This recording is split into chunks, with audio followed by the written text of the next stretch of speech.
करू बाळासंगे गोपाळांचा मेळा असं म्हणणाऱ्या संतांची संतभूमी, जुलमी जातीय वादांच्या विरोधात दंड थोपून बंड पुकारणारा महामानव राष्ट्रपिता महात्मा ज्योतिबा फुले, चतुर्वर्ण व्यवस्थेचा चेंदा मेंदा करणारे लोक कल्याणकारी राजर्षी छत्रपती शाहू महाराज आणि भारताची राज्यघटना लिहून माणसाला माणसाची किंमत मिळवून देणारे भारतरत्न डॉक्टर बाबासाहेब आंबेडकर, माता जिजाई, माता अहिल्याई, माता सावित्रीबाई या सर्वच महापुरुषांना आणि महामातांना प्रथमतः अभिवादन करते. श्रोते हो, ज्यावेळी या भूमीमध्ये धर्म अधर्माचा मुखवटा एक होऊ लागला होता, पाप पुण्याचं व्यापारीकरण सुरू झालं होतं, अनेक वर्षांपासून चतुर्वर्ण व्यवस्थेखाली समाज पूर्णपणे दबला गेलेला होता. चार वर्णांमधनं 4000 जाती निर्माण झाल्या होत्या. माणसांपेक्षा दगड धोंड्यांना जास्त किंमत होती. नदीतल्या गोट्यांना गोट्यातल्या शेणाला आणि भोजनाच्या पंक्तीला भलताच भाव आलेला होता. सामान्य माणसांच्या, कष्टकऱ्यांच्या आणि अस्पृश्यांच्या अंगावरती कोड आलेले होते. त्यांना खायला भाकरी मिळत नव्हती, प्यायला पाणी मिळत नव्हतं, चालायला रस्ता मिळत नव्हता. 1 रुपयाचं नाणं एका ताटाप्रमाणे वाटत होतं. आणि या सामान्य माणसांची ही अशी परिस्थिती निर्माण झालेली असताना इथल्या गोरगरिबांच्या व्यथा, वेदना आणि अश्रू यांची सल इथल्या नियतीला लागायला लागते. आणि मग इथल्या गोरगरिबांचा कोंडलेला श्वास मोकळा करण्यासाठी एका महापुरुषाने जन्म घेतला. आणि त्या महापुरुषाने इथल्या व्यवस्थेच्या छाताडावरती पाय ठेवून हजारो वर्षांपासून निर्माण झालेल्या विकारांच्या दऱ्या मुजवत विचारांचं वटवृक्ष निर्माण करण्याचं काम केलं. त्या महापुरुषाचं नाव म्हणजे बुद्धी सम्राट डॉक्टर बाबासाहेब आंबेडकर. मित्रांनो, बाबासाहेब म्हणजे नेमकं काय हे सांगताना आचार्य अत्रे असं म्हणतात, बाबासाहेब म्हणजे मूर्तिमंत बंड. बाबासाहेब म्हणजे जुलमाविरुद्ध उद्गारलेली वज्राची मुठ होय. बाबासाहेब म्हणजे जातीभेदावर आणि विषमतेवर सोडलेलं चक्र होय. बाबासाहेब म्हणजे धर्ममार्तंडांच्या वर्णवर्चस्वाचा कोतळा फोडून त्यांची आतडी बाहेर काढणारं वाघनक होय. कसं असतं ना मित्रांनो, बलवानांनी दुर्बलांवरती अन्याय अत्याचार करावा आणि विषमतेची विष मल्ली जागोजागी पेरावी, असं हे जंगली जग आहे. आणि या जंगली जगात समतेच्या प्रकाशात, ममतेच्या सावलीत आणि हक्काच्या कवच कुंडलात समस्त मानवांसाठी न्यायाची प्रतिसृष्टी निर्माण करण्याचं काम डॉक्टर बाबासाहेब आंबेडकरांनी केलं. पण एवढं सगळं करून सुद्धा कित्येकांच्या कपाळावरती अट्ट्या पडतात. काही जण तर बाबासाहेबांना फक्त दलितांचेच पुढारी मानतात. पण लक्षात घ्या, बाबासाहेब हे कोणत्याही जाती धर्माचे नसून ते सदैव भारत देशाचे नेते होते. आणि म्हणूनच त्यांनी स्वतः भारताची राज्यघटना लिहिली. आणि त्यामुळेच तर अमेरिकेसारख्या प्रगत देशात सुद्धा महिला राष्ट्राध्यक्ष बनू शकल्या नाहीत.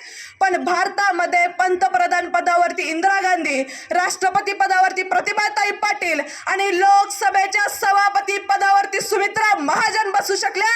हीच तर बाबासाहेबांनी लिहिलेल्या राज्यघटनेची ताकद आहे मित्रांनो. देशातील सर्व जाती, धर्म, पंथ, लिंगभेद इत्यादींपासून संरक्षण देणारी राज्यघटना ही बाबासाहेबांनी लिहिली गेली आहे. समाजाची पुनर्रचना ही समता, स्वातंत्र्य, बंधुता आणि न्याय व्यवस्था या तत्वांवर व्हायला हवी. जातीभेदाचे निर्मूलन होऊन सर्वांना समान संधी मिळावी हे बाबासाहेबांचे जीवन कार्य होते. आणि ते आम्हाला विसरून चालणार नाही. शिक्षणाची कवडे सर्वांना खुली व्हावीत यासाठी त्यांचा अटोकाट प्रयत्न होता आणि आज तो आपल्याला सफल होताना दिसत आहे. खरं तर बाबासाहेबांनी भारतीय संस्कृती व विचारधारा विचारात घेऊन रात्रंदिवस काम करून एक उत्तम, आदर्श व लवचिक ग्रंथ, त्या स्वतः आजारी असताना देखील 2 वर्ष 11 महिने 17 दिवस सातत्यानं समतोल विचारांची कल्याणकारी संविधान या देशाला अर्पण केले आहे. आणि याच राज्यघटनेमुळे भारतातील राज्य व्यवस्थेला सदृढ, सक्षम, समर्थ बनवून प्रचंड ऊर्जा व शक्ती लाभली आहे. आणि याच संविधानाच्या तत्वावर देशानं उचललेलं अत्यंत महत्त्वाचं पाऊल हे प्रेरक ठरताना दिसत आहे. खरं तर इंग्रजांनी या देशाचा संपूर्ण ताबा घेण्याआधी हा देश राजे, राजवाडे, संस्थानिक आणि नवाब यांच्यामध्ये वाटलेला होता. हजारो वर्षांपासून उच्च निस्तेच्या आणि जातीपातीच्या जोखडात अडकलेला होता. अशा सर्वच आघाड्यावर विखुरलेल्या देशाला स्वातंत्र्य, समता आणि बंधुता या त्रिसूत्रात बांधण्याचं काम संविधानानं केलं. जो वर्ग हजारो वर्षांपासून उच्च निस्तेच्या आणि जातीपातीच्या जोखडात अडकलेला होता, अशा सर्वच धर्मांना, समानतेच्या सूत्रात बांधण्याचं काम संविधानानं केलं. खरं तर डॉक्टर बाबासाहेब आंबेडकरांना भारतात राजकीय लोकशाही बरोबरच सामाजिक आणि आर्थिक लोकशाही निर्माण करायची होती. त्यामुळे त्यांनी प्रत्येकाला समान मूल्य, समान प्रतिष्ठा आणि समान संधी या संविधानाच्या माध्यमातून दिले. आणि यावरूनच हे लक्षात येतं की डॉक्टर बाबासाहेब आंबेडकरांनी राज्यघटनेचा केंद्रबिंदू हा माणूस आणि त्याचा सर्वांगीण विकास हाच मानला होता. खरं तर माणसांसाठी निर्माण केलेल्या कारागृहात मी स्वतः राहणार नाही आणि माझ्या गोर गरीब बांधवांना सुद्धा राहू देणार नाही. नवा विचारांचा सुरुंग लावून हा सुरुंग फोडून आम्ही बाहेर पडू, अशी उद्घोषणा त्यावेळी बाबासाहेब आंबेडकरांनी केली.